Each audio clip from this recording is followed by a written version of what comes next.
jolloru. Yiɗiru? E asiri yake ba? Yo, on dillai? To, wallahi. Yiɗiru. Abinda ina so in gaya maka. Jangu fa. Ta afiju fa. To ha a yehi jangirde jangu. Kamma on ko jin baɗana yam. To a yehi tasha. Kar ka sa mini shi kowane mota.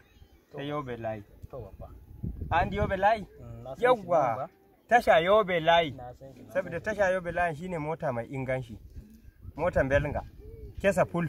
Abdu Gulani yashe Yobe layi ya sayo sabi. Mai mala yashe kowa ya hau mota Yobe layi saboda a samu sauki a cikin garin Damaturu da kewaye gaba daya. To daga nan ko ibada zaka kai shi ya shiga Yobe layi. Bere ma nan da Taraba. Do Allah Yobe layi na ta anani ya harmo Yobe layi na hada mu mota Yobe layi to ba da aito madalla sun kawo sabi mota Abdu Gulani yashe a shiga Yobe layi haka honorable mai malabu ne yashe ya kawo mota sabo Yobe layi saboda Yobe su ji daɗi to karka kai mini yarinya na ya shiga wani mota in ba Yobe layi ba yawa madalla idiru sai mun yi waya ko to Allah ka buga mini waya in kaje ka sauka lafiya madalla